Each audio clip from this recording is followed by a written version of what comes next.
22살. 의학 교육도 없고 의사면 없는 한 물리학 도서관에 들어갑니다. 그리고 몇 시간 뒤 병원 전체가 끝내 제대로 풀지 못한 한 환자의 병을 훨씬 더 정확하게 꿰뚫어 봅니다. 더 정확하게 꿰뚫어 봅니다. 더 충격적인 건 그 환자가 낯선 사람이 아니었다는 겁니다.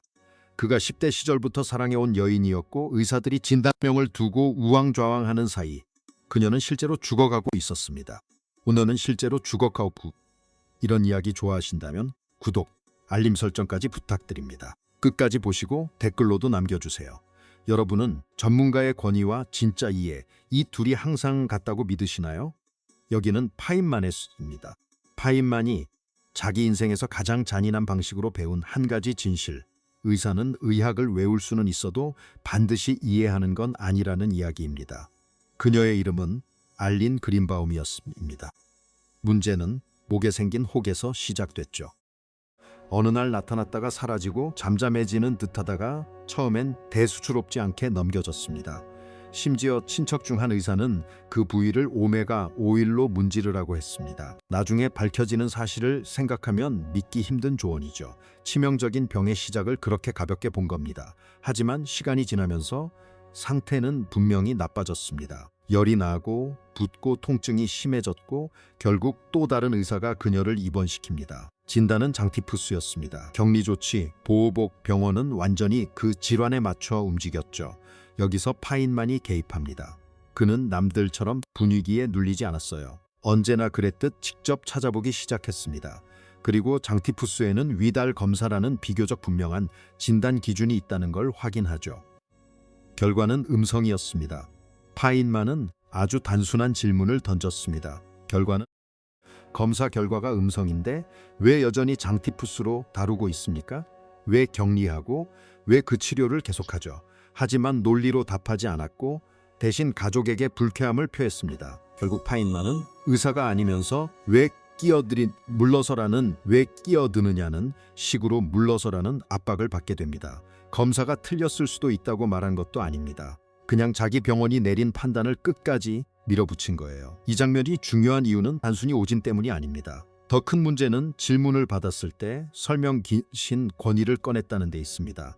파인만은 훗날 이런 사람들은 자신이 뭘 하고 있는지 정확히 모르면서도 누군가 의문을 제기하면 모욕으로 받아들인다고 회상합니다.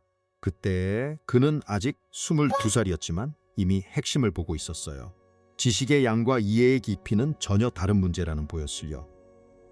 한동안 알린의 상태는 조금 나아지는 것처럼 보였습니다. 하지만 곧 다시 악화됩니다.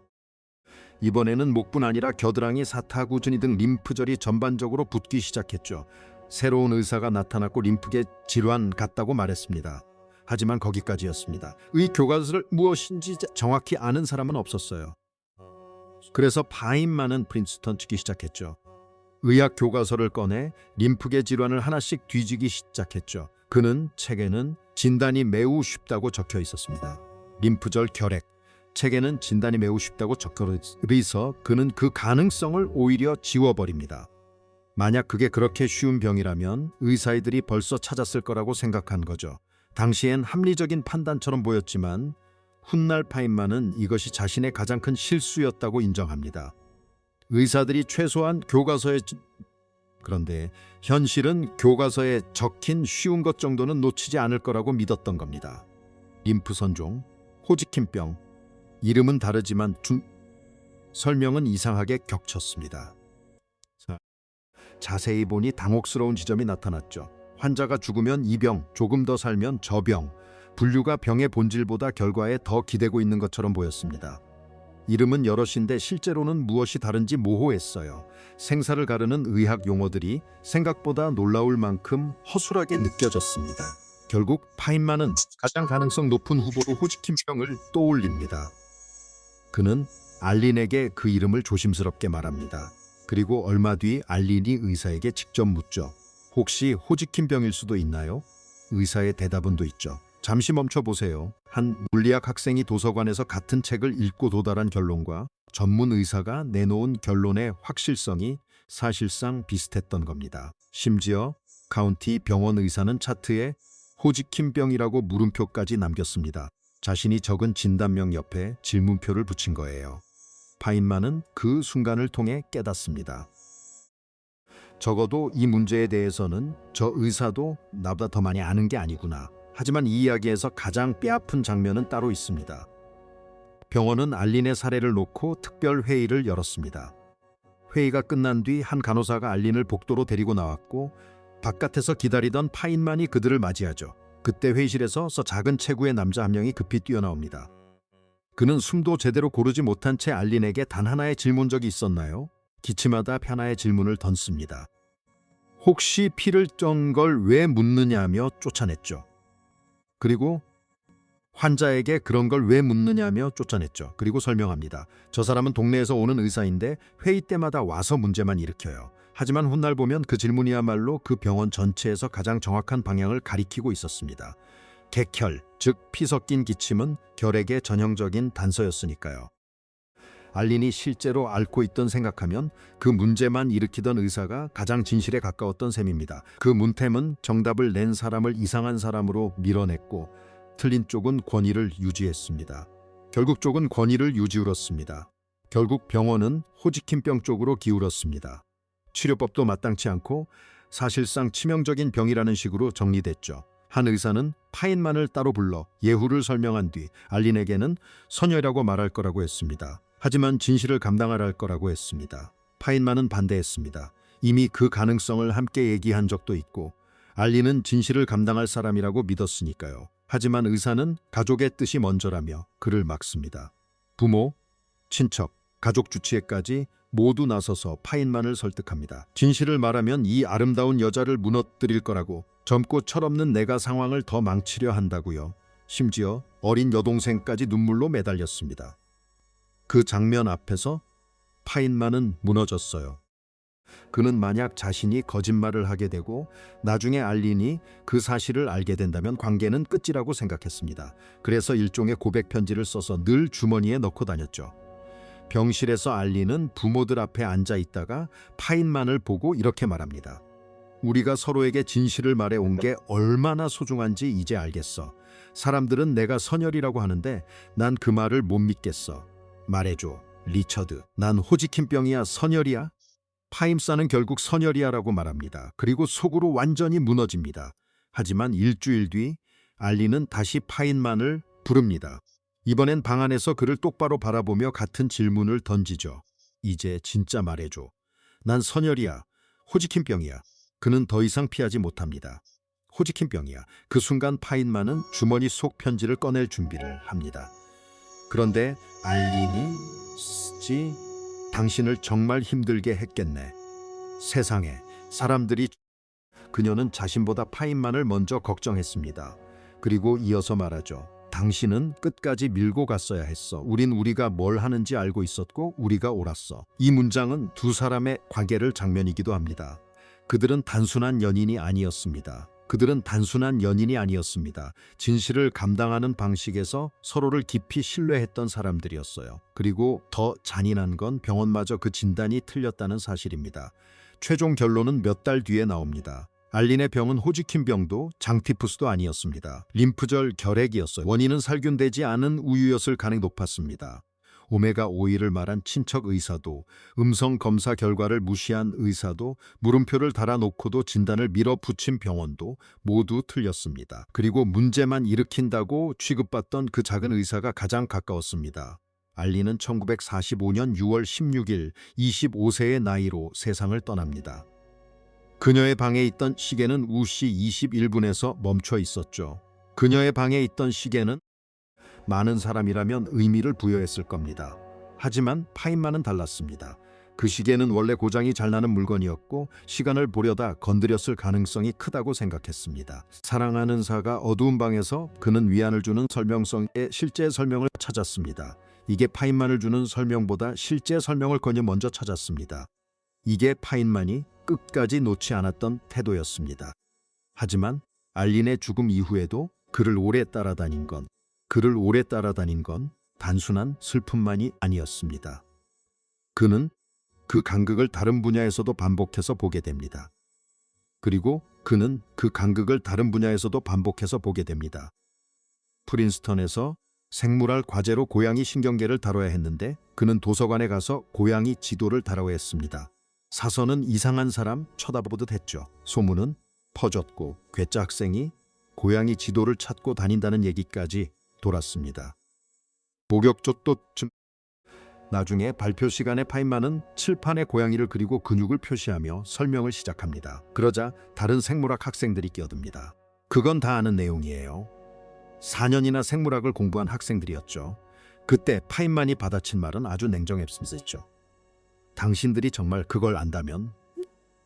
그들이 몇 년 동안 외운 사실은 내가 어떻게 4년 배운 사람들을 이렇게 빨리 따라잡을 수 있죠.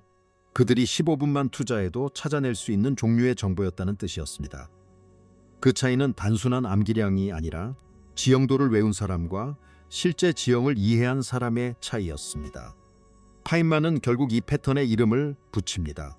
1974년 칼텍 졸업식 연설에서 그는 카고 컬트 과학이라는 표현을 씁니다. 제2차 세계대전 때 남태평양의 섬 주민들은 미군이 활 쏟아붓는 장면을 봤습니다. 미군이 활주로를 만들 장면을 주민들은 비행기가 다시 오길 바라며 활주로 비슷한 걸 만들고 나무로 애인을 잔 나무로 헤드셋을 깎고 관제 흉내를 냈어요. 파인만이 말한 건 바로 이거였습니다. 과학의 형식, 전문가의 외형, 학위와 논문과 흰 가운을 다 갖췄다고 해서 진짜 이해가 생기는 건 아니라는 것. 그가 남긴 가장 유명한 문장도 여기서 나옵니다. 그리고 원칙은 스스로를 속이지 않는 것이다.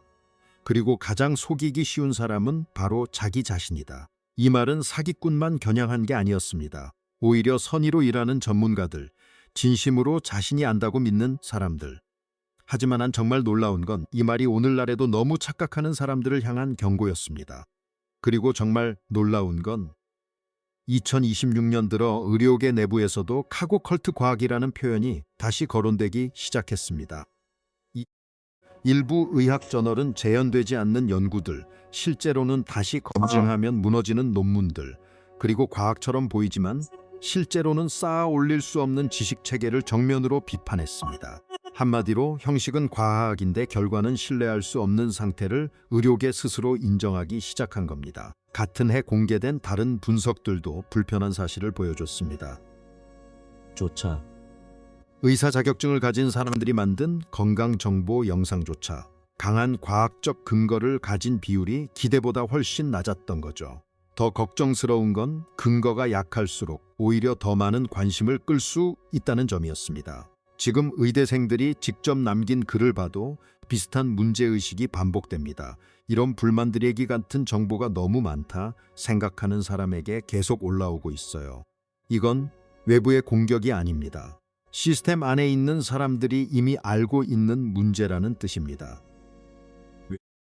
아이러니하게도 많은 학생이 이 시스템을 버티기 위해 파인만 기법을 씁니다. 의사가 아니라 물리학자가 만든 사고법으로. 이 장면이 상징적입니다. 가르치는 시스템은 암기를 요구하는데 살아남는 데 필요한 건 이해 중심의 사고라는 뜻이니까요. 순종년의 사고라는 뜻이니까요. 파인만은 1966년에 이미 이렇게 말했습니다. 과학은 전문가의 무지를 믿는 것이다. 오해하면 안 됩니다. 이 말은 의사를 무시하자는 이야기가 아닙니다. 자격증과 이해력이 같지 않다는 너무 단순해서 오히려 받아들이기 어려운 원칙을 말한 겁니다. 누군가 정말 이해하고 있는지 확인하는 가장 빠른 방법은 무엇일까요? 그 사람에게 왜 그런지 설명해 보라고 하는 겁니다. 그리고 결국 이 원칙은 뚝심 복통 끝에 파인만 자신에게도 돌아옵니다. 1978년 그는 심각한 복통 끝에 거대한 종양을 발견합니다.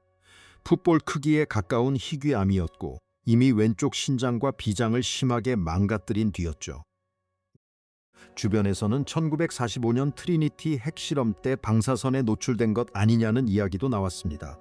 그 유명한 실험을 파인만은 트럭 앞유리 너머로 봤으니까요. 하지만 그는 그 설명이 드라마틱하다고 해서 받아들이지 않았습니다. 이야기로는 그럴싸하지만 증거는 충분하지 않았기 때문입니다. 그럴듯한 설명과 진짜 설명은 다르다는 것. 이 구분을 놓지 않았어요. 이 구분을 그는 끝까지 놓지 않았어요.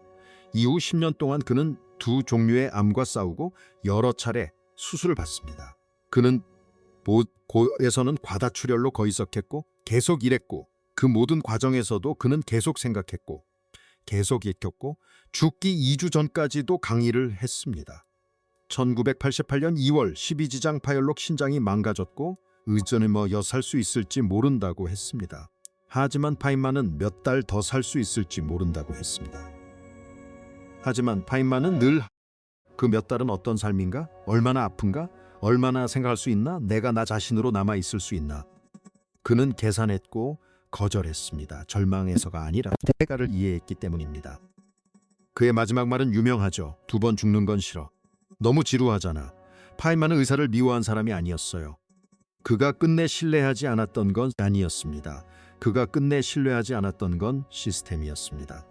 오메가 오일을 말하던 친척 의사, 검사 결과를 무시한 전문가, 물음표가 달린 진단서를 쓰던 병원, 그리고 가장 중요한 질문을 던진 사람을 귀찮은 문제아로 취급하던 구조, 오히려 성실하게 훈련받은 사람들이었죠. 문제는 패턴을 외워 대응하도록 길들여졌고 현실의 환자가 교과서와 어긋나는 순간 사고가 멈췄다는 데 있습니다. 회의실에서도 학교에서도 회사에서도 반복됩니다. 자격은 있는데 이유를 설명하지 못하는 삶이다. 자격은 인정해. 질문을 받으면 답 대신 기분이 상하는 사람. 왜냐고 물었을 때 설명이 아니라 권위를 내세우는 사람. 파인만이 남긴 질문은 이 문제가 아직도 계속되나가 아닙니다. 그건 이미 여러 신호가 말해주고 있어요. 더 어렵고 더 중요한 질문은 이것입니다. 지금 당신을 치료하거나 가르치거나 이끌고 있는 그 사람은 왜 그런지 설명할 수 있는가? 파인만의 첫 번째 원칙은 지가 하는지만 말할 수 있는가? 스스로를 속는 사람은 지금도 그대로입니다. 자기 자신 말 것. 많은 의사들이 쉽게 끝내 배우지 못하겠음이라는 것. 여러분은 배우지 못했습니다. 파인만은 너무 늦게 그것을 배웠습니다. 여러분은 어떻게 생각하십니까? 너무 잔인한 방식으로 지그다니고 전문가를 믿는 것과 맹신하는 것의 경계는 어디일까요? 댓글로 파인만의 질문이었습니다. 다음 영상에서도 당연하다고 여겼던 지식의 얼굴 뒤에 숨은 진짜 질문을 함께 파헤쳐 보겠습니다. 진짜 질문